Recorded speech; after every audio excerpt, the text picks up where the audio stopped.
കുളപ്പുറത്ത് ഭീമൻ കേരളത്തിലെ ജനപ്രിയ ഐതിഹാസിക കഥാപാത്രമാണ്. അതിശയകരമായ ശക്തിയുടെയും ധീരതയുടെയും പ്രതീകമായ അദ്ദേഹത്തിന്റെ കഥകൾ വാമൊഴിയായി തലമുറകളിലൂടെ കൈമാറി വന്നതാണെന്ന് വിശ്വസിക്കുന്നു. ഭീമന്റെ ജനനം സംബന്ധിച്ച് വ്യക്തമായ രേഖകൾ ഇല്ലെങ്കിലും അദ്ദേഹം അവിശ്വസനീയമായ ശക്തിയോടെ ജനിച്ചവനാണെന്ന് കരുതപ്പെടുന്നു. ബാല്യത്തിൽ തന്നെ സാധാരണ മനുഷ്യരെക്കാൾ വലിയ പാറകളും ഭാരമേറിയ വസ്തുക്കളും ഉയർത്താൻ അദ്ദേഹത്തിന് കഴിയുമായിരുന്നു. അവിചാരിതമായ ഈ കരുത്ത് ദൈവാനുഗ്രഹം ആണെന്നും ചിലർ വിശ്വസിക്കുന്നു.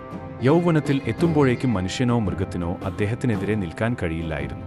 അങ്ങനെയിരിക്കെ കുളപ്പുറത്ത് ഭീമന്റെ ശക്തിയെ ഇഷ്ടപ്പെടാത്ത ഒരു ശക്തനായ രാജാവിന്റെ സൈന്യം ഭീമന്റെ നാട്ടിൽ ആക്രമണം നടത്താൻ ശ്രമിച്ചു. എന്നാൽ ഭീമൻ എല്ലാത്തിനുമുപരി തന്റെ ജനങ്ങളുടെ സംരക്ഷണത്തിനായി ഒരൊറ്റയാൾ പോരാട്ടത്തിനിറങ്ങി. ആയുധങ്ങളൊന്നുമില്ലാത്ത അവസ്ഥയിൽ ഒരു വലിയ മരം പിഴുത് എടുത്ത് അതിനെ ആയുധമാക്കി തനിക്ക് എതിരെ അണിനിരന്ന സൈനികരെ അടിച്ചു തകർത്തു.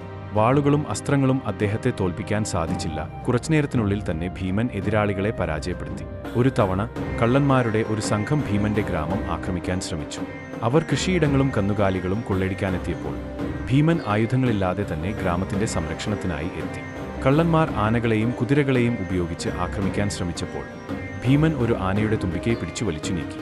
അതിനാൽ മുഴുവൻ ശത്രുസൈന്യവും പേടിച്ച് ഒളിച്ചോടി.